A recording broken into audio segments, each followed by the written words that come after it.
Allô, oui? Ah, c'est toi, bonjour, et bienvenue sur Allo, à livre ouvert, le podcast qui vous fait raccrocher les téléphones.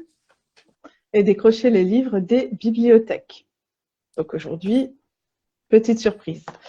Ah oui, Alors, Allô, c'est une émission littéraire présentée par moi-même, Anna et Kerima, et on a à cœur de vous faire découvrir des auteurs qui sont peu connus et aussi de vous en donner envie de vous remettre un peu plus à la lecture. Voilà, exactement.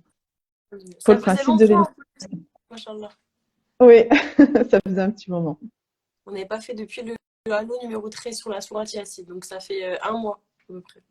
Ouais, un petit Un peu mois. plus, ouais, Alhamdoulilah. un petit peu plus. Alors, pour commencer le Allo du jour, Mhm, euh, puisque le thème du jour c'est le roman aujourd'hui, mhm. enfin, du moins on va analyser avec vous un roman. On m'a parlé du style littéraire qui est appelé le style intimiste. Je ne sais pas si tu connais Anna avant de commencer. Bah, je devine, après, je connais pas vraiment le concept à fond, évidemment, mais je devine par rapport au mot, oui. Ok. Oui.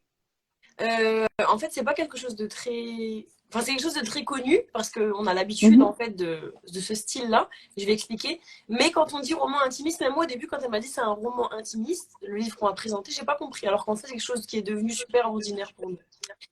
Donc, Mhm. l'Académie française, elle décrit, pour donner une définition vraiment très académique, un écrivain intimiste comme un écrivain qui transcrit, sur le ton de la confidence, les mouvements de l'âme, les faits de la vie personnelle et intérieure. Donc, on parle de poésie intimiste, de nouvelles intimistes, de romans intimistes. Et c'est au XVIIIe siècle, du coup, que commencent à émerger de plus en plus d'écrits qui mettent en avant justement cette subjectivité, cette intériorité, et même la subjectivité la plus subjective parce que les personnages parlent d'eux-mêmes en fait. Et c'est quelque chose de, en tout cas au 18e, qui est assez nouveau. Même si je doute que ce soit le premier à avoir initié la longue liste des écrivains intimistes, moi j'adore Rousseau du coup, enfin je l'aime beaucoup, du coup j'en parle souvent. Et Rousseau, il a relevé le pari dans son ouvrage Les Confessions. Mais dans la littérature, il y a beaucoup d'ouvrages qui s'appellent Les Confessions, Pensées pour moi-même, Mémoire, ce genre de choses. Oui. Bah, Euh, déjà, Marc Aurèle, oui, exactement, Marc Aurèle que j'aime beaucoup. On fera oui, un halo sur lui, Inch'Allah. je pense, ouais. Et, mais du coup, Rousseau, c'est vraiment particulier parce quand on est philosophe, on connaît, il est très très particulier dans sa plume. Et on lui prête l'étiquette d'autobiographie, mais enfin, les Confessions, c'est une autobiographie, mais c'est aussi très intimiste. Enfin, c'est un peu logique, l'autobiographie en général, c'est intime. Et c'est pas sur un Mhm. ton historique, c'est quelque chose de très. Il parle vraiment de ses sentiments. Euh, et c'est aussi le cas des Rêveries du promeneur solitaire, qui est un autre de ses ouvrages, qui est très, voilà, qui pousse dans la réflexion très intimiste. Il nous parle de ses états d'âme, de ses pensées, voilà. Et en fait, donc, c'est plus ou moins au XVIIIe siècle, même si on dit que c'est le XIXe siècle qui est appelé le siècle de l'intime, c'est plus ou moins au XVIIIe siècle que se développent un peu ces courants-là, du journal intime, des confessions, de toutes ces choses un peu, voilà, qui parlent de nous-mêmes, en fait, le narcisse, on va dire, le narcissisme, Mhm. entre parenthèses.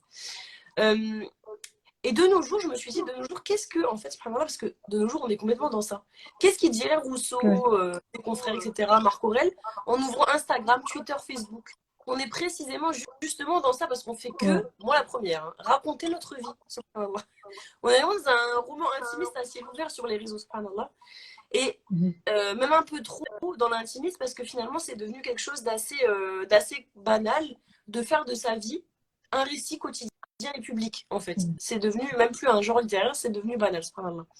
Et c'est précisément ce qui est un peu triste, on va voir après, mais le constat n'est pas si amer, mais ce qui est un peu triste, c'est qu'on a tellement poussé l'intimisme que c'est même plus devenu, par exemple, Rousseau qui raconte ses journaux intimes, ou, je sais pas, Marc Aurèle. C'est devenu nous-mêmes dans la prosaïcité et le quotidien le plus bas.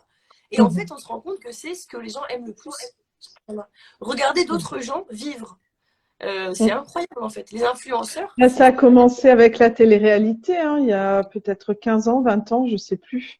Mais on a commencé, et puis à l'époque, ça paraît vieux, mais à l'époque, c'était révolutionnaire et Ouais. ça prêtait déjà à débat en fait bah, de poster des caméras et puis d'observer comme ça la vie, comme tu dis, Il y a des autres. simple et voilà du quotidien et des conversations, on va dire prosaïques. Très Mm. prosaïque, c'est ça, c'est parce enfin, ce qui est incroyable quand on parle vraiment de littérature, c'est qu'on est passé des romans des chevaliers, des romans des héros, de ce genre de choses, à le roman de sa vie, la vie de tout le monde. Et après, quelque part, c'est bien parce que ça casse un peu le côté élitiste. Mais là, si on part des réseaux, c'est même un peu trop parce que, après, vous me connaissez, je suis la vieille rombière qui veut toujours râler, que râler, mais c'est pas grave. En fait, c'est trop parce que d'intimiste, en fait, on est passé à voyeuriste, limite, je trouve, pour certaines personnes. J'espère qu'il y en a, ils me présentent comme ça. Mais j'ai l'impression que, en fait, ce qu'on aime, c'est voir, c'est comparer, c'est critiquer et avoir du grain à moudre que nous donnent ces personnes. En fait, ces personnes, elles nous donnent vraiment du grain à moudre, subhanallah, et pas toujours dans le bon sens. Et c'est ça, des fois, que je déplore un petit peu. En fait, de nos jours, on n'a plus forcément besoin de gagner le prix Goncourt, d'avoir 150 000 diplômes ou d'avoir fait 20 ans d'études. Il suffit, en fait, subhanallah, il suffit de montrer sa vie sur les réseaux pour être invité au Festival de Cannes. Je vais taire le nom de cette personne. Mais enfin, je trouve ça incroyable. Mais je connais pas. Ouais, ok. Ben, en fait, une influenceuse très connue qui est connue pour montrer sa vie, mais dans les moindres détails, vraiment les moindres détails, a été invitée récemment au Festival de Cannes et je te dis, enfin, on est quand même passé, subhanallah, je trouve qu'on a descendu au niveau du niveau. Peut-être à vouloir démocratiser, on est parti peut-être voilà. dans un extrême qui fait qu'il n'y a plus aussi de beauté, on va dire, de l'expertise. Par exemple, pour être un très bon acteur, il y a quand même des heures d'entraînement ou pour être... Enfin voilà, peut-être qu'il y a un petit travers, peut-être. Je sais. Oui, c'est ça. C'est ça que après, c'est mon avis, hein, je suis pas là pour donner Oui. des leçons aux gens, mais c'est ce que je constate en tant que philosophe éclairé. C'est que j'ai l'impression qu'on est parti complètement dans l'autre extrême, en fait. Oui. Et c'est là aussi, nous on parle en tant que musulmans parce qu'on l'est et voilà, on va pas le cacher. Et puis voilà, c'est précisément pour nous qu'est aussi le problème, c'est qu'il faut faire attention parce que à force de trop suivre des personnes comme ça, on peut, bien sûr sans le vouloir, tomber dans une certaine forme de shirk. Au sens où, bien sûr, à toute proportion gardée, mais au sens où, de l'associationnisme, au sens où si on glorifie trop, si on encense, si on glorifie, si on valorise trop une personne, on peut, dans une certaine mesure, c'est un peu l'idolâtrie en fait, quelque part. Même sans qu'on s'en rende compte, ça peut très vite basculer dans ça. Et par exemple, les fans de cette personne-là qui a été invitée à Cannes, quand cette personne, à un moment donné, son compte Snapchat a été bloqué, bref, et il y avait des jeunes filles qui étaient en dépression. En fait. Mais vraiment, moi je suis prof, c'est vrai que je suis tout ça. Mais elles étaient en mode, mais non, son compte il a été bloqué, mais comment faire? J'aurais dit, mais comment ça, comment on va faire? Vivez, qu'est-ce que vous pouvez faire? Je trouve que c'est incroyable quand même, subhanallah. Je veux dire, c'est un être humain qui va aux toilettes comme toi et tu l'encenses au point de. Subhanallah. Donc voilà, je trouve qu'on devrait un peu. J'allais faire une sale blague, mais bon, aux toilettes, il vaut mieux mettre de l'encens, tu vois, finalement. Ah non, je pense que je sens. Ah, ça revient les blagues. Bon, écoute. Oui, voilà. Ça va, elle passait crème. Elle passe, d'accord, ça va. Elle passait crème. Ça avait un peu de gaieté dans ce que j'ai dit. Mais voilà, je voulais juste faire ce petit rappel-là, parce que c'est un peu un rappel aussi islamique, au sens où il faut faire attention à pas trop glorifier des personnes qui sont au final des êtres humains comme nous. Voilà, donc l'intimisme, oui, le voyeurisme, non. Et finalement... Après, si je rebondis vite fait, c'est que aujourd'hui, par exemple, j'ai appris il n'y a pas longtemps qu'il y en a qui se confient et sont amis, en fait, prennent l'intelligence artificielle sur Snapchat, qui est apparemment un frère de ChatGPT, et en fait, ils les prennent comme amis confidents, amis intimes, à qui ils se confient. Et puis, tu as le robot, parce que ça reste un robot sans émotion, va donner des conseils. Et donc, en fait, il y a une perte de lien humain, en fait. Et en fait, le lien humain, c'est pas seulement recevoir un conseil mathématiquement correct, c'est avant tout d'un contact d'âme à âme, des émotions qui se transmettent, des expériences du vécu. Un robot n'a pas vraiment de vécu. Il analyse et il va, comment dire, mathématiser, je sais pas, du vécu. Et donc, ça rejoint un peu ça, en fait. C'est les coupures de liens entre humains. Oui. Parce que justement, ces personnes qui se sont vraiment attachées à cette influenceuse, peut-être sont en manque dans leur vie personnelle et dans leur sphère privée de personnes vraiment de modèles, de personnes qu'elles peuvent admirer ou de personnes à qui elles peuvent parler, voilà, pour vraiment tomber en dépression. Je pense que ça vient d'une certaine carence affective. Après, c'est pas pour critiquer, c'est juste que voilà, je remarque les choses et c'est vrai que dans un siècle où c'est quand même un peu alarmant, je trouve. Et justement, parlant de ça, je l'ai aussi sur Snapchat, cette intelligence artificielle. J'ai parlé un petit peu avec lui pour voir ce que ça donnait. Et je lui ai parlé de questions un petit peu spirituelles. Je lui ai dit, est-ce que tu crois en Dieu? Pour toi, qu'est-ce que c'est Dieu? Et il a donné des réponses franchement pas mal, honnêtement. J'étais assez... oui. Parce que c'est l'intelligence artificielle, mais il y a quand même le côté sentimental un petit peu, tu vois. J'ai trouvé ça mignon. Mais c'est vrai que de là en faire un ami de tous les jours, C'est un peu... C'est un peu triste. Et pour finir sur ça, ce qu'on peut se dire sur le roman intimiste, c'est que finalement, on est tous nos propres héros. Nous sommes tous les propres héros, les propres personnages principaux de nos vies. Un peu banal, c'est vrai, des fois un peu bancal, un peu névrosé, mais bel et bien réel. Et des fois, c'est ça qui est bien dans ce type de roman, c'est que on casse un peu, comme tu l'avais dit, la barrière de l'élitisme. Tout le monde peut écrire son journal intime. La personne la plus maladroite comme la meilleure personne, c'est pas important en fait. C'est un peu ce qui est bien, c'est de casser un peu ce mythe de voilà de l'écrivain parfait, ce genre de choses élitiste. Oui. Oui. Merci pour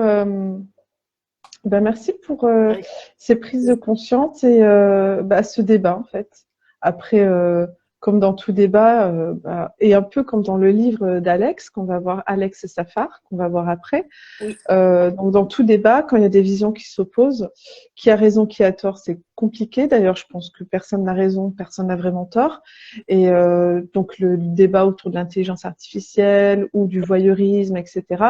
En fait, chacun après a sa façon de voir. Oui, bien sûr, oui. On partage des idées, après chacun prend ce qu'il veut. Exactement. À ton propos, Anne. Et en fait, ça va rejoindre un petit peu ce que tu dis. Moi, je voulais parler de catharsis, puisque dans le roman d'Alex Safar, il est beaucoup question donc de psychologie et on va dire c'est deux psychologies qui s'affrontent. Ouais. Et donc, je voulais parler de catharsis et du pouvoir de la littérature qui est vraiment de nous faire ressentir des choses qui viennent nous purger. C'est une purge émotionnelle qui vient nous purifier, nous nettoyer et donc nous faire avancer dans nos vies. Et je pense que c'est une des utilités de la littérature qu'on ne soupçonne pas forcément ou qu'on va un petit peu mettre de côté, mais c'est super puissant. Et je dirais littérature, je parle aussi des films. Les films aussi ont vraiment ce pouvoir puisqu'on associe en plus l'image de cette catharsis. Alors, je vais faire ma scientifique, donc je suis allée chercher évidemment des informations sur Internet. Je n'ai pas ça parce que moi, contrairement à toi, je suis pas prof de philo, puisque je voudrais le rappeler quand même que tu es prof de philo. Oui. Alors, donc Aristote, dans son livre qui s'appelle La Poétique, donne la définition de la catharsis. Donc, je vous cite. Nous prenons plaisir à contempler les images les plus exactes de choses dont la vue nous est pénible dans la réalité, comme les formes d'animaux les plus méprisés et les cadavres, etc. Et donc, c'est vraiment pour nous permettre, dans l'imaginaire, à travers la littérature ou le cinéma, par exemple, à travers l'imaginaire, de vivre des choses comme si le cerveau le vivait vraiment, puisqu'apparemment, le cerveau ne fait pas de différence entre réalité et imaginaire. Et ça permet donc la littérature de vivre des choses par substitution, sans se mettre en danger, de pleurer quand on a besoin de pleurer sans savoir pourquoi on pleure. Et ça, c'est le top, je pense. C'est de ne pas savoir pourquoi on pleure. Ça veut dire qu'il y a quelque chose qui se passe en nous sans qu'on en ait conscience. Depuis son canapé. Depuis son canapé, exactement. Et je vais citer Aristote dans une autre citation. Donc la catharsis, c'est donc en représentant la pitié et la frayeur, la représentation réalise une épuration de ce genre d'émotions. Donc c'est ce que je disais. Donc la pitié, la frayeur, la joie aussi. Un film redonne le sourire. D'ailleurs, j'avais lu, c'est pas vu. C'est une petite vidéo il y a quelques années d'une femme qui aurait, donc il faut toujours rester prudent parce que sur Internet il y a parfois des choses vraies, des choses moins vraies, mais qui se serait soignée beaucoup en regardant des films comiques, donc par le rire. Donc c'est possible, je pense effectivement quand tu regardes des films comiques par exemple, de venir s'introjecter, on va dire, de la joie artificiellement, mais que tu vas vivre après réellement. Parce que oui, c'est vraiment certaine légèreté. voilà. Ouais, c'est ça. Comme quand tu regardes un film d'horreur, ça provoque une lourdeur, mais tu le ressens, la peur, on la ressent vraiment. Donc c'est vrai, oui, on le ressent vraiment. Ouais. Pareil pour la tristesse quand il se passe des choses. Et puis en plus, chacun va être sensible à des sujets différents dans la littérature. Et ces sujets sont faits pour nous aider à traverser des choses dans notre propre vie. Donc il y a vraiment un lien, je trouve, entre littérature et vie personnelle. Et pourquoi je vous parle de catharsis aujourd'hui? Parce que par rapport au livre qu'on va vous présenter après, en fait, je trouve justement un livre qui permet de se projeter, en fait, de venir injecter à l'intérieur de soi des propos qui sont fictifs, hein, puisque c'est un roman, et de pouvoir faire travailler quelque chose en soi, notamment dans la relation de couple, je trouve. Voilà. Oui. Dieu sait à quel point la relation de couple, c'est quelque chose de, au final, qui nous renvoie beaucoup à nous-mêmes, comme tu me dis souvent, Anna. Le miroir, le miroir. Ouais, c'est ça. Miroir, mon beau miroir, dis-moi qui je suis. Des fois, le miroir, il rend pas une image très belle hein, quand on prend conscience de ça. On a envie d'aller chercher le marteau et de le briser parce qu'il ne plaît pas. C'est ça qui est bien, en fait, quelque part. C'est qu'on apprend beaucoup sur nous-mêmes. Voilà. Donc, du coup, on va passer à l'introduction de l'autrice. La petite introduction, parce qu'elle va se présenter évidemment elle-même, mais c'est pour vous mettre un peu en contexte.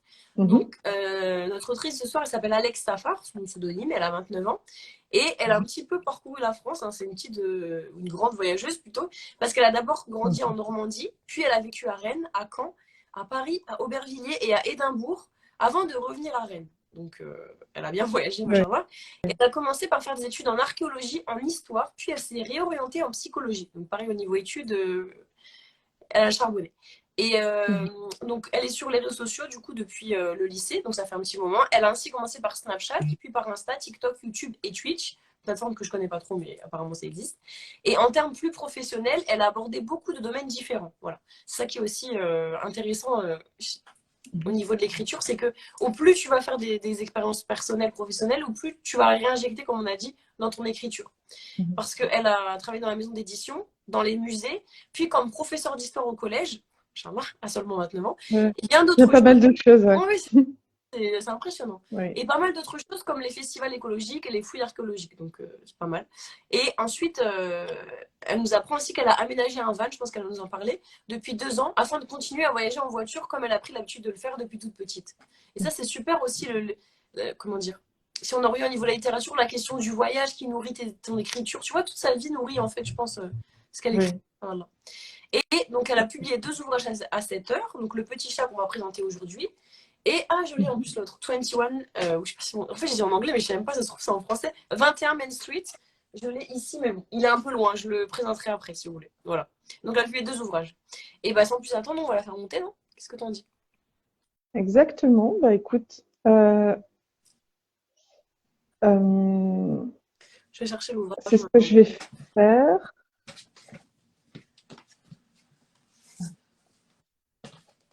C'est celui-ci le deuxième. Les 2. D'accord. Avec des belles couvertures. Tu as pu lire le deuxième ou pas encore peut-être? Pas encore, bientôt. Ok. Bonjour. Hello. Hello. J'espère que vous allez bien. Merci de me recevoir ici. Très bien. Avec plaisir. Très bien. On est content de te recevoir. Tout pareil. Oui. Après avoir parlé de toi, c'est une belle découverte. Tu vas enfin parler parce que nous, on parle beaucoup des gens. Mais... Non, mais c'était intéressant ce que vous avez dit. J'ai bien aimé ce dont vous avez parlé parce qu'il y a plein de thématiques hyper différentes et c'était hyper intéressant. Donc, ça va, on t'a très chouette. C'est bien un roman intimiste, on t'a ouais, c'est bon. C'est bon, on n'a pas lu un autre bouquin. Ça va. Non, ça va. On s'est pas trompé quand même. Je sais qu'on a plein de problèmes techniques, mais ça va. On a nos défauts. Exactement. En tout cas, merci d'avoir accepté l'invitation. Merci à vous. Et écoute, je vais lancer la première question. Est-ce que tu voulais devenir écrivain depuis toute petite? Enfin, comment t'es venue à l'écriture? Eh bien, très bonne question. Quand j'ai eu la question de Kerima justement dans mes DM, je me suis dit, oula, ça date de longtemps, mais je ne savais plus trop. Et j'ai été un peu chercher sur l'ordi de mes parents et tout, etc. Et je ne trouvais pas mes premiers textes. Et en fait, c'est même sur un de mes carnets d'idoles, mes meilleurs amis, que j'avais écrit en fait que je voulais être autrice. Donc en fait, ça date depuis la primaire au moins. Et en fait, j'ai retrouvé des carnets, ça a commencé en primaire, où je voulais devenir autrice, mais au début, je me disais non, c'est pas pour moi. Et j'écrivais un petit peu dans mon coin.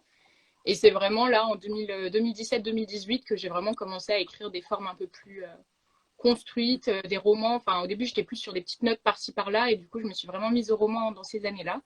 Et j'ai commencé à démarcher des maisons d'édition et à auto-éditer à partir de ces années-là. Donc, à vouloir me professionnaliser aussi dans tout ça. Et du coup, voilà, ça a commencé vers 2017-2018, on va dire. L'envie de partager, on va dire. Ok. D'accord. Donc c'est quand même une ambition, on va dire, toute jeune. Oui, oui, oui, c'est ça. Ouais. J'ai écrit depuis longtemps, mais l'envie de le partager, ça c'est plus récent, quoi.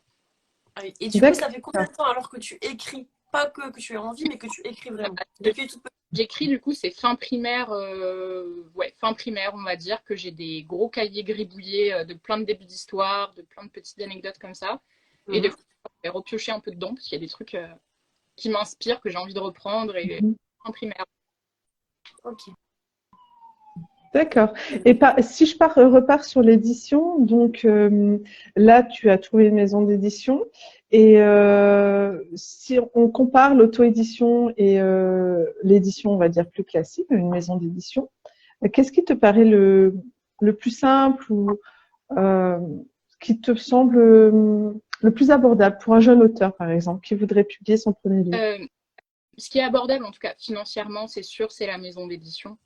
Au niveau énergie, engagement professionnel, tout ça, l'auto-édition, c'est incroyable pour avoir tout ce qu'on veut, comme on le veut, et c'est super. Mhm. Par contre, à côté de ça, c'est un travail d'heures, vraiment d'heures, de nuit passées dessus, Ouais. sur la maquette, sur la recherche de partenaires, etc. Sur la communication, c'est hyper difficile tout seul, je trouve. À part si on a déjà, par exemple, une communauté bien installée sur les réseaux sociaux, c'est envisageable. Ouais. C'est vrai que sinon, il faut quand même une lourde présence sur Internet. Si on n'est pas à l'aise avec ça, ça peut être assez compliqué, je trouve. Enfin, moi, l'auto-édition, j'adore. Je trouve ça super chouette. On a vraiment l'objet qu'on veut, comme on le veut. Mais après, derrière, pour faire vivre son livre, ça peut être assez limité. Enfin, en tout cas, moi, c'est ce que je ressens. Et c'est pour ça Ouais. que j'essaye un petit peu de chercher des maisons d'édition pour avoir ce soutien, justement, au niveau de la diffusion, au niveau de la promotion, que j'arrive pas à faire toute seule parce que c'est pas mon métier et que j'ai pas Mhm. forcément les clés pour, quoi. Donc, il y a du bon dans les deux, mais c'est vrai que la maison d'édition, je pense, nous déleste de beaucoup de charges. Ouais, beaucoup de charme, ouais, c'est vrai. Mhm. On se rend pas compte. Après, il y a des maisons d'édition qui font de la promotion, puis il y en a, enfin, faut tomber aussi sur la maison d'édition qui s'engage un petit peu à parler de ton livre et à le mettre un petit peu en avant ou, enfin, qui se sent vraiment concernés par ton livre. Ouais, Parce qu'il y en a qui vraiment te ouais, larguent après dans la nature. Euh, c'est ça. Et c'est à toi de refaire la communication derrière. C'est pas forcément évident non bon. plus. Je pense qu'il faut faire. Alors, Sigui Édition, c'est là où tu as donc publié ton livre. Donc, celle-là, tu la recommandes. Alors, non, en fait, Sigui Édition, c'est le nom de mon auto-édition, en fait. C'est Ah. euh, Ah, c'est mon Oui, oui, c'est vrai, en plus, tu m'avais dit. nom. Et par contre, là, j'ai un texte qui va bientôt paraître dans une maison d'édition dans quelques mois. Mais sinon, là, les deux premiers romans, c'est de l'auto-édition et c'est moi qui lui ai donné un nom parce que je trouvais que d'accord. Ah, c'est pas mal ça me donnait. parce qu'on dirait pas en fait. Du coup, ça fait pas auto-édition quand on voit le nom. Ouais, c'est malin ça. C'est pas mal du tout. Bah non, Je reprendrai. CK édition, chez Album édition. Ça donne pas Bah ouais, trop c'est chouette. Et est-ce que tu as, parce que quand on t'a présenté, on a compris que tu as fait machallah, beaucoup de choses. Est-ce que tu as d'autres passions que l'écriture? oh oui, oula, D'accord. beaucoup de choses. Je dessine pas mal. Je dessinais, je faisais de la peinture avant et Mhm. maintenant, ça m'est un peu passé, mais je fais du dessin numérique. Enfin, en tout cas, j'essaye d'apprendre le dessin numérique. Je lis beaucoup, j'aime beaucoup me promener, j'aime beaucoup le camping, tout ça. Enfin, la nature de manière générale, c'est quelque chose qui me ressource beaucoup. Mhm. Et en ville, pour ça, des fois, c'est un peu compliqué. C'est pour ça que je pars souvent aussi pour rééquilibrer. Mais ouais, être dans la nature et lire un bon livre, je crois que c'est un des trucs que je préfère faire. Être dans ma bulle, c'est chouette. Ok. Finalement, ta vie de nomade te permet justement d'aller, on va dire, où tu veux, quand tu sens que tu dois repartir. Enfin, te donne cette liberté justement qui est importante pour la création et la créativité. Ouais, complètement. Parce que l'écriture, moi, avant, je la faisais beaucoup enfermée dans ma chambre, toute seule, parce que j'avais des choses à sortir de ma tête et du coup, j'avais matière à écrire. Mais au final, quand tu commences à avoir vidé tout ce qu'il y avait dans ta tête, il te manque un petit peu, il te manque de la vie en fait, dans tout ça. Et moi, j'aime bien justement voyager parce que au final, dans mon van, il n'y a pas assez de place pour vivre si on veut. Donc, il est très bien pour ça, mais il me force à aller dans des cafés, il me force à aller dans des librairies, dans des bibliothèques, dans plein de lieux publics que je ne côtoie pas forcément tous les jours, des lieux publics nouveaux aussi, parce que je suis toujours dans des endroits différents. Et ça me permet de rencontrer du monde, d'écouter l'histoire d'autres personnes, de tout ça. Et ça permet d'enrichir aussi l'inspiration et l'envie de créer aussi et de partager, quoi. C'est trop bien. Et du coup, tu restes à peu près combien de temps, si t'es pas indiscret, dans ton van par an, si t'as une moyenne? C'est une bonne question. Là, je me suis posée dans un appartement il y a 1 an, mais alors avant, ça faisait 4 ans que j'étais plus ou moins sans domicile fixe. Je crois que j'étais maximum 3 mois dans un logement, si je me trompe pas. Et là, par contre, c'est une bonne. Je suis à 3 mois, peut-être. Et là, je repars 2 mois bientôt. Ok. Donc là, c'est plus D'accord. 3 mois l'année. J'essaie de me calmer un peu parce que j'ai besoin de me reposer aussi. Oui. Ouais, mais tu fais au moins ce que tu sens au moment où tu dois le faire, parce que ça veut dire que tu as déjà l'élan de le faire et ensuite aussi l'énergie de le faire. Et parce que quand on remet toujours à plus tard, le plus tard, on ne sait pas si on a l'élan et l'énergie de le faire. Donc c'est pas mal. Cet élan dans ta vie privée, forcément, recoupe l'élan créatif dans ce que tu as envie d'exprimer comme ça au monde, hein, tout simplement. Et donc l'inspiration, bon, on en a un petit peu parlé, hein, c'est toutes les rencontres lors de tes voyages, toutes tes lectures, je suppose. Et même professionnellement aussi, le fait de travailler dans divers milieux. Enfin, là, j'étais beaucoup dans la culture, mais j'ai aussi fait beaucoup de jobs que moi, je juge jobs alimentaires, entre guillemets, à côté, qui sont des personnes que j'aurais jamais rencontrées lors de mes études, lors des jobs en culture, etc. Donc, c'est vrai que faire différents tafs qui me plaisent pas, qui m'intéressent moins, bah, ça permet aussi de rencontrer des nouvelles personnes et de les voir dans un quotidien et pas juste 1 heure, 2 heures. C'est aussi intéressant pour ça, je trouve, en tout cas pour moi, de changer de travail assez fréquemment. J'ai l'impression que tu es une personne qui, c'est mon impression, qui n'aime pas du tout la routine, non? Bah écoute, dans les faits, je rêverais d'avoir une routine, mais quand ça dure plus de 3 mois, généralement, je la fais un peu exploser. Ok, d'accord. Alors, tu aimes la routine temporaire, on va dire. Complètement, le temps de me ressourcer, et puis après, en vrai, je pense qu'en effet, c'est pas ce qui me correspond le plus, quoi. Bah, c'est chouette. Et donc, est-ce que tu as d'autres, comment dire, là, je pense que tu es sur l'écriture du 3e livre, c'est ça? C'est ça, ouais. Et est-ce que tu penses en écrire, enfin, tu penses vraiment te lancer vraiment dans une carrière d'écrivain, en écrire encore beaucoup derrière, ou là, c'est tant que tu sens que tu as des choses à dire, qui viennent de toi aussi? Bah écoute, en ce moment, ouais, en effet, là, je me lance sur un gros projet qui est un roman fantastique, donc ça va être un bon pavé. Donc là, j'ai un peu de mal à voir les autres projets autour. Mais dans l'idée, par contre, j'ai vraiment envie de me lancer encore plus dans une carrière d'auteur.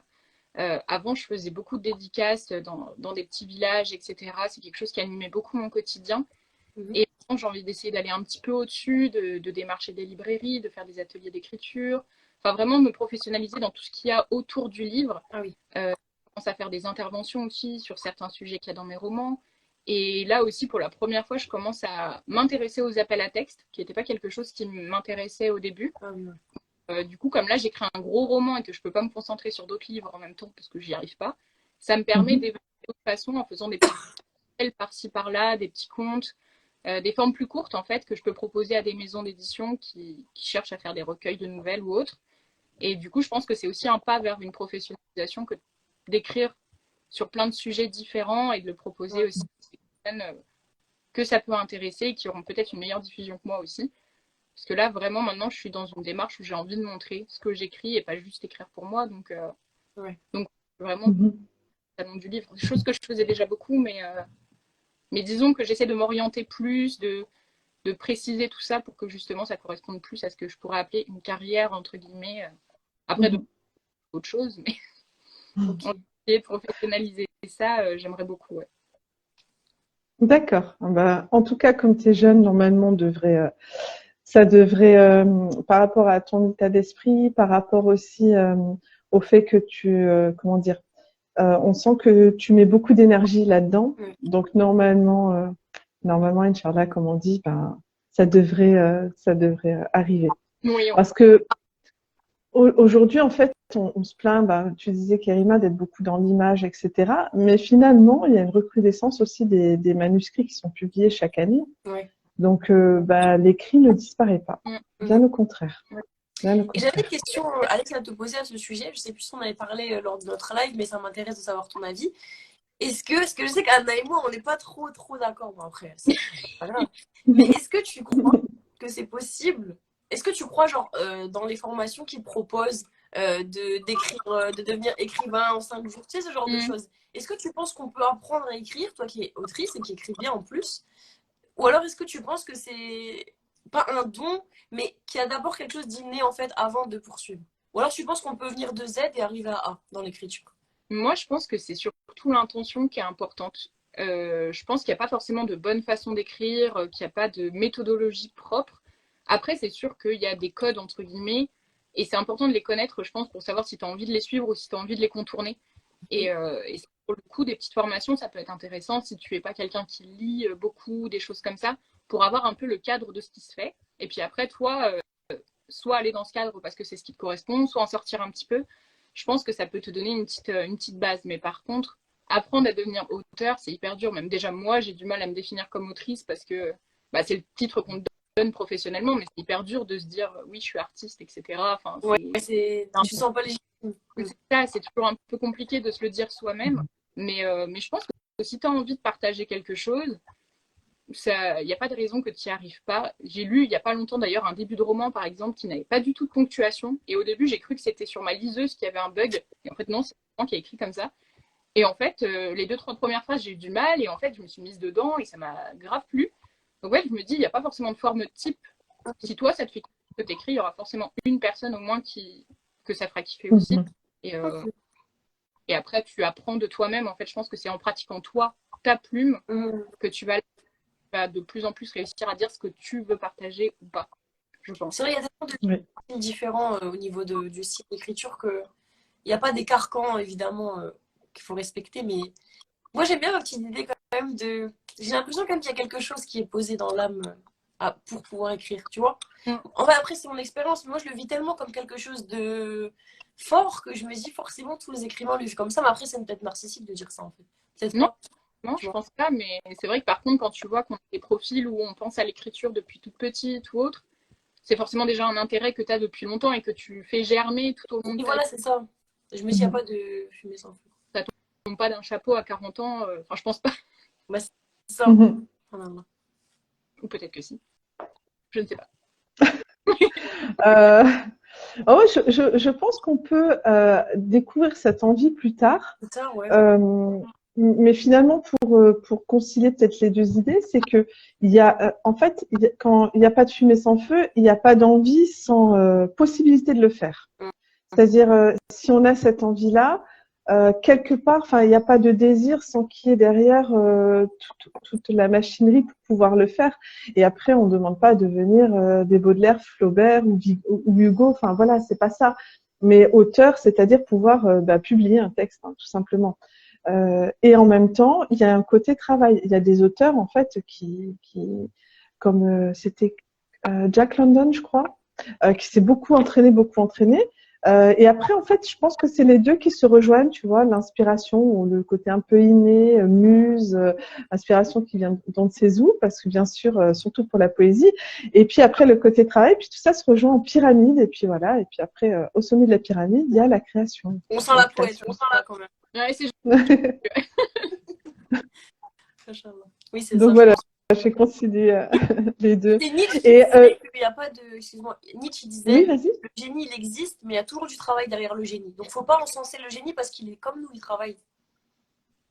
Ah, pas mal. Préférence. Donc, on ne peut pas juste frotter la lampe et le faire sortir, non? C'est pas possible. Il y a forcément du travail en fait derrière. Ah, zut. T'as fait ta référence poétique, j'ai fait ma référence poétique. Alex. Aladdin. Non, c'était pas Nietzsche, c'était Aladdin. Mais non, mais c'est vrai. Je pense que c'est un mélange des deux en fait. C'est pas mal. Mais j'ai une dernière question. Si tu veux partager avec les auditeurs, pourquoi ce titre, Le Petit Chat? Ah oui, c'est vrai, ouais. Je d'expliquer sans spoiler.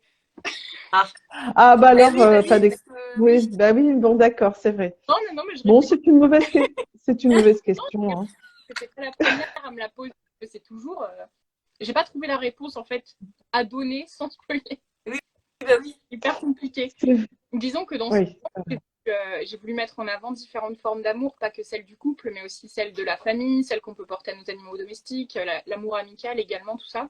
mhm. Ça en fait partie aussi de toutes les belles formes d'amour qui Mhm.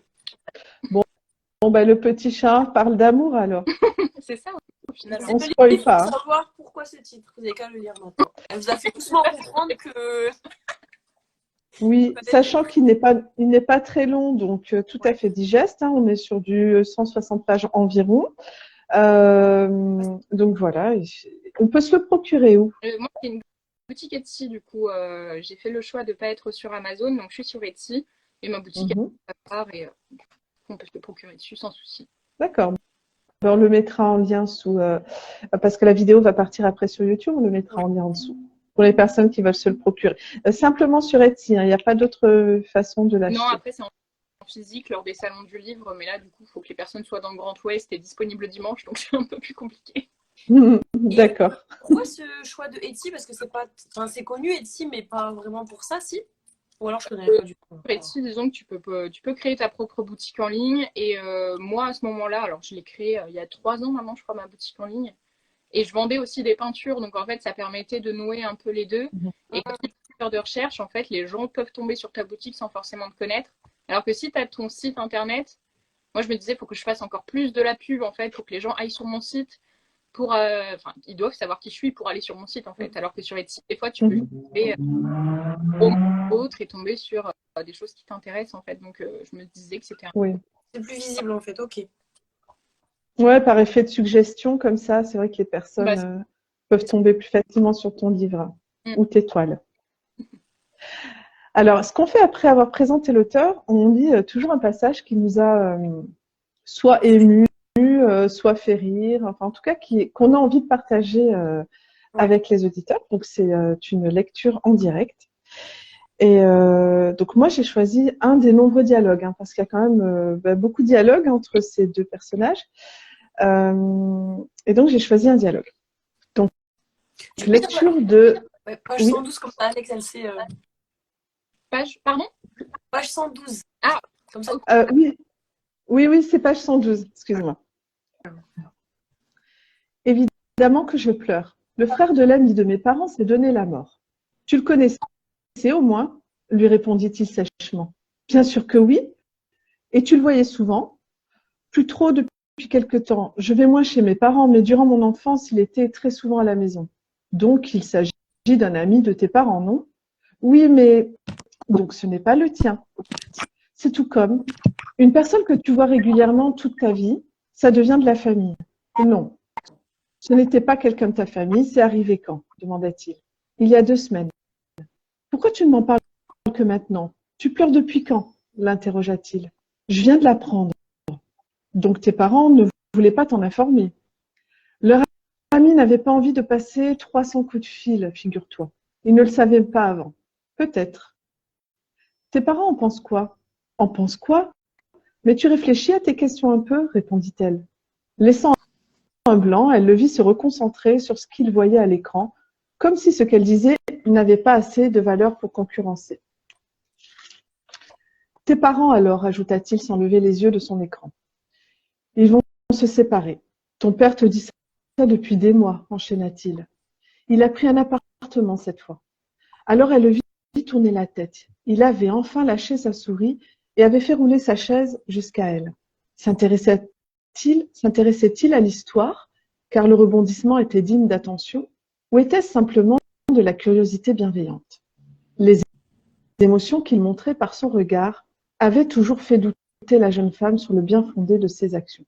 Tu sais que c'est mieux pour eux, lui dit-il. Tu ne les connais pas. Pas besoin de les voir 100 fois pour comprendre leur personnalité. Tu es dans leur couple, peut-être? Ajouta-t-elle. Non, mais toi non plus. C'est bien pour ça que je ne m'en mêle pas et que je n'ai pas d'avis sur la question. C'est faux, affirma-t-il. Ah, oui, ça t'attriste. Non, je ne suis pas triste. Je suis triste pour autre chose. Ça t'attriste moins, mais ça t'attriste aussi. Non. Comment pourrais-je avoir un avis sur la question? Je serais heureuse si je les vois épanouis dans cette nouvelle situation. Tu vois bien qu'il y a un changement alors. Ils se séparent, évidemment que c'est un changement. Changement qui t'impacte donc. Qui m'impacte en quoi? Hormis mon anniversaire qu'il faudra fêter par 2 fois. Je ne vis plus chez eux, je te rappelle. Que veux-tu que ça me change? Tu cherches quoi là exactement? Tu veux me pousser à bout? Demanda-t-elle agacée. Voilà un petit peu l'échange entre les deux protagonistes et leur incompréhension. Pourquoi ce passage? Parce qu'en fait, l'une est triste, l'autre lui fait comprendre pourquoi tu es triste, pourquoi tu le dis pas avant, qu'est-ce que ça peut te faire et pourquoi tu mets ça dans notre vie, pourquoi tu te fatigues à être triste pour quelqu'un que tu connais à peine, finalement tes parents c'est bien, enfin un peu un dialogue de sourds alors que, et c'est ce que j'aime bien dans ce livre, alors que finalement chacun a sa vision et chacun a sa raison. Et et c'est c'est assez symptomatique, bon, bah, même dans l'amitié, mais dans le couple, en fait, voilà, d'avoir ce problème de vision. Oui, moi aussi, ça m'a T'avais fini? Pardon. Oui, justement, j'aimerais bien savoir qu'est-ce que tu as choisi comme passage. Ah oui, bah, c'est aussi un passage de dialogue, je crois. Attends, page 136.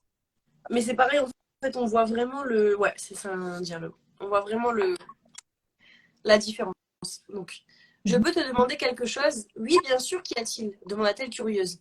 Qu'est-ce que tu aimes dans notre relation?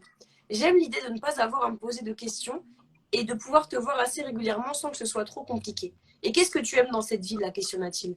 Je me suis installée là par le plus grand des hasards sans même avoir jamais mis les pieds ici. Pourtant, j'ai très vite réalisé que je pouvais être moi-même ici. Puis les projets m'ont fait rester là et nous voilà sur cette terrasse. Tu aimerais rester dans cette ville? Comment ça, pour la vie, tu veux dire? Il ne répondit pas à la question qu'elle lui posait. De toute façon, elle n'attendait pas forcément de réponse non plus. Il souhaitait qu'elle dévoile son cheminement de pensée afin d'avoir les réactions la plus authentique et non pas celles qu'il voulait entendre. Je ne pense pas, ajouta-t-elle. J'ai passé ma vie à déménager. Même si ça commence à faire un moment que je suis là, je sais que je finirai par bouger de nouveau. J'aime découvrir de nouveaux endroits. Il y a les vacances pour ça, lui dit-il. J'aime surtout comprendre qui je suis ailleurs. Chaque déménagement enrichit notre personnalité, comme tous les voyages, me diras-tu. Mais les déménagements ont une intensité que les voyages n'ont pas. Je pense que j'aimerais partir vivre un temps à l'étranger. J'espère que ça ne restera pas au statut d'idée passagère et que je le réaliserai. Avec quelqu'un, ce serait chouette. J'ai trop voyagé, lui dit-il sèchement. Je ne parlais pas forcément de toi, rétorqua-t-elle en rigolant. Si tu te plais ici, pourquoi vouloir partir? Je commence à avoir fait le tour de cet endroit. Je l'aime toujours autant, sans doute même plus que la plupart des lieux où j'ai pu vivre. Pourtant, je ne découvre plus autant qu'au début. Je commence à me lasser. Si tu aimes les qualités d'un endroit et que cet endroit ne change pas, tu ne peux pas t'en lasser, tentative de creuser. Mes envies évoluent. Je veux avoir la chance de me créer plusieurs vies en une. Et je peux aimer 2 endroits à la fois. Comme on peut aimer 2 personnes à la fois, dit-il d'un ton sec. Ne compare pas ce qui n'est pas comparable. Mes envies ne sont pas incompatibles avec le fait de rester avec une seule et même personne. Je ne veux pas tout avoir à la fois, ça ne m'intéresse pas. Je ne parlais pas de toi, répondit-il en se relevant. On y va? Bref, j'ai lu ce passage-là parce que, comme Anna l'a dit, c'est très... on sent qu'en fait, ils ne se comprennent pas. Et qu'il y en a toujours un qui essaye, peut-être que j'ai n'importe quoi, mais j'ai l'impression qu'il y en a toujours un qui est, donc l'homme en l'occurrence, qui essaye de, voilà, de toute façon c'est un peu le thème du roman, de tout rendre logique, de tout assécher en fait. Tandis qu'elle, elle est vraiment dans le lyrisme de sa personnalité, elle est très romantique, elle vit ses sentiments. Et lui est toujours très terre à terre, il essaye un peu de la casser et de lui montrer la logique d'un raisonnement qui ne l'est pas forcément en fait. Parce que notre raisonnement n'est pas forcément logique pour une autre personne. Et j'ai trouvé ça un peu même dérangeant à lire, la façon dont il est toujours en train d'être sec et de la hacher en fait un petit peu. Voilà. Ça rejoint un peu ce que tu as dit, Anna, je pense, non? Oui, puis, mais quelque part, c'est rigolo cette complémentarité parce qu'en fait, elle s'envole. Tu parles de lyrisme, donc on la voit s'envoler, et puis lui, il l'attrape par la patte en lui disant, bah attends, reste un petit peu ancré, quoi. T'en vas pas, vole pas, parce que ça peut être aussi une peur qu'elle s'en aille finalement, parce que trop de différences, et ça le rassure tout ce qui est concret, logique, rationnel. Voilà, c'est une question de sécurité, de sentiment de sécurité. Et c'est marrant, dans le passage que tu as lu, j'ai gardé la phrase, et là ça rejoint, je pense, ta vie, Alex. J'aime comprendre qui je suis ailleurs. Oui, j'y pensé aussi. Oui, c'est la fois que quand on écrit, on est vraiment influencé par son quotidien aussi. Parce que j'ai pas gaffe. Et quand vous l'avez lu là tout à l'heure, quand Kirima l'a lu, je me suis dit, oula, c'est très.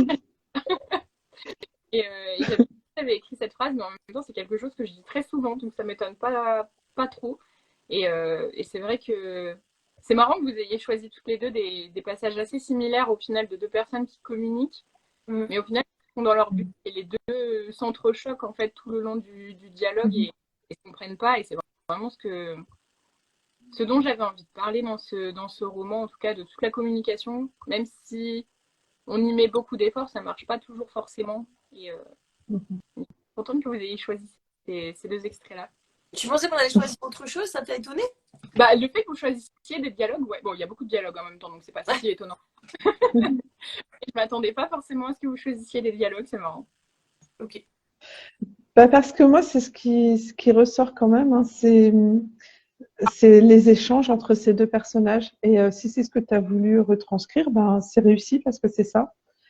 Et en fait, ça m'a.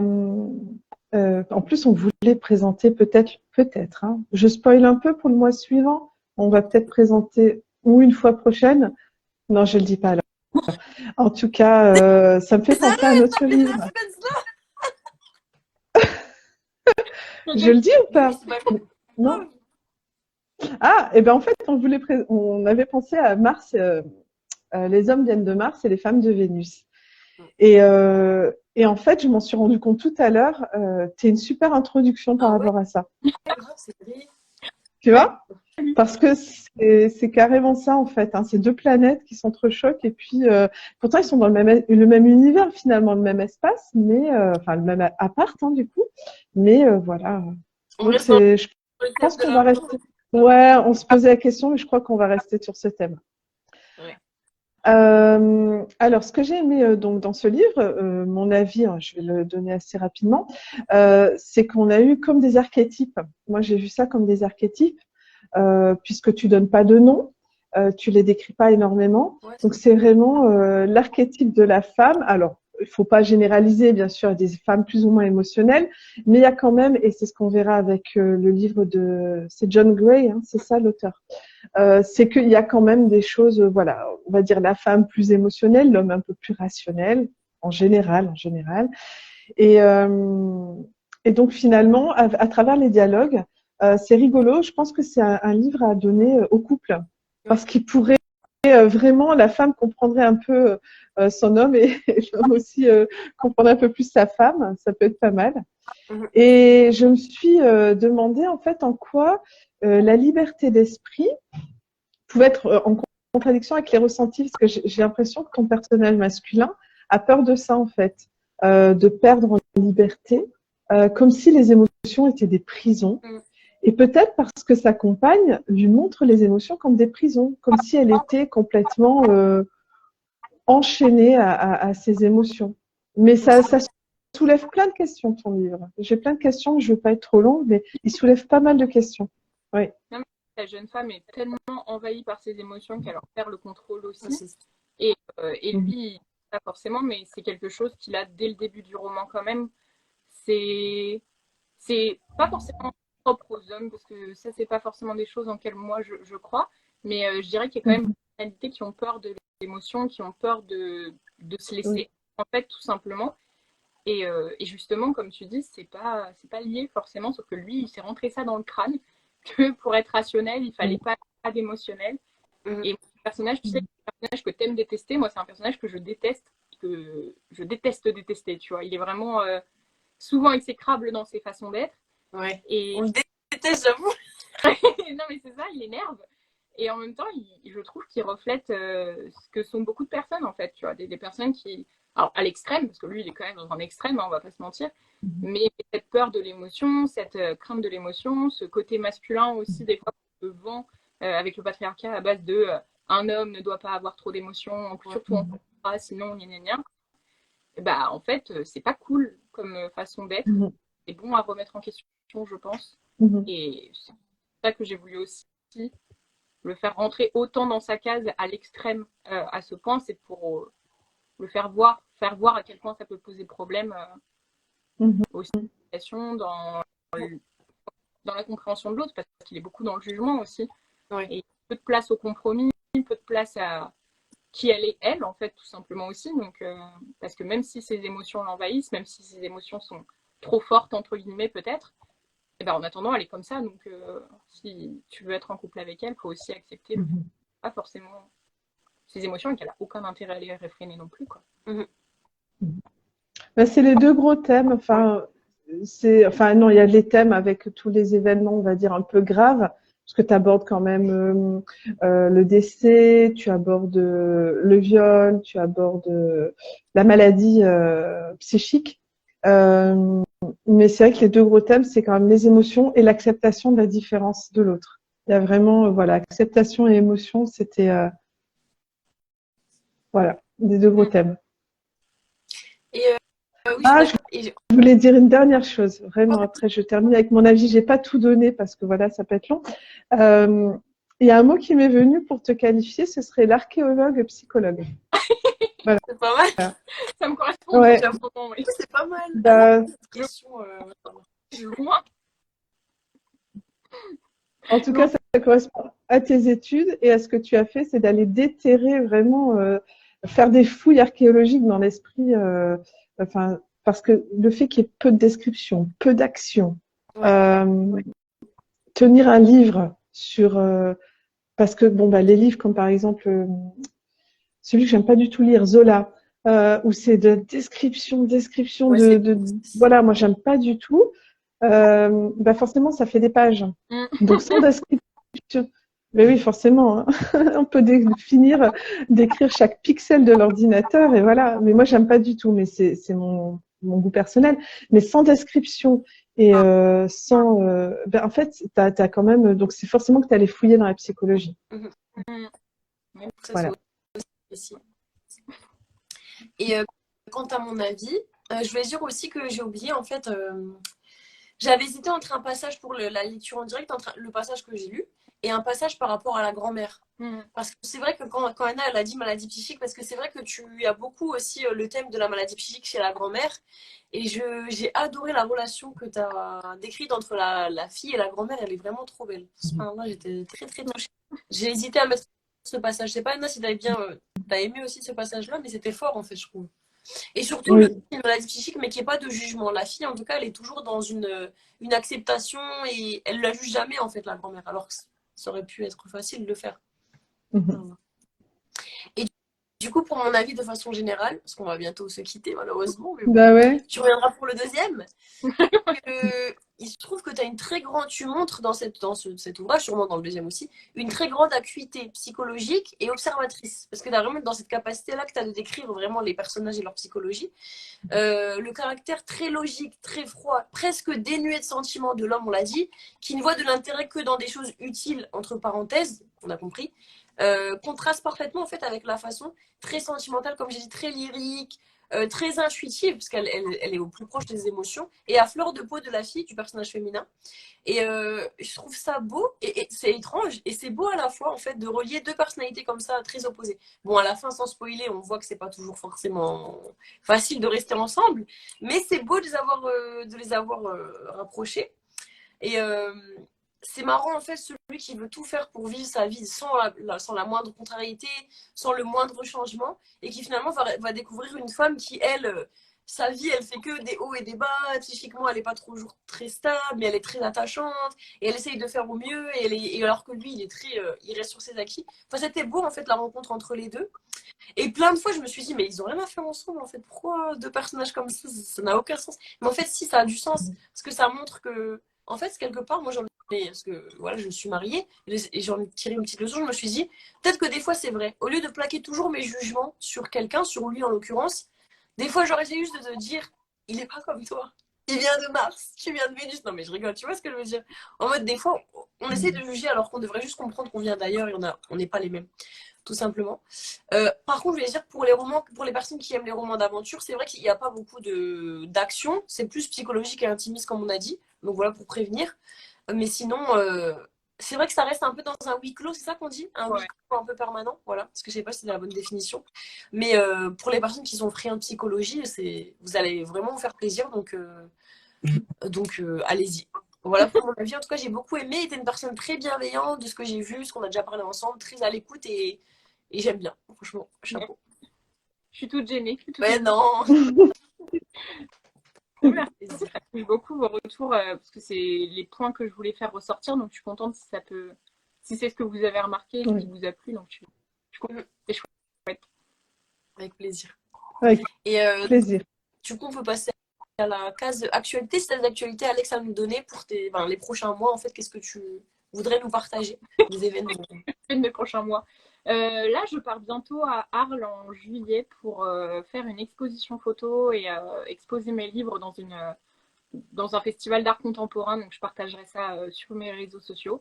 Ouais, et un livre en maison d'édition, mais pour l'instant, je n'ai pas trop le droit de dire qui et quand. Ouais. Mais ça va pas tarder, donc j'ai hâte. On reste de tout ça. connecté alors, ok. Super.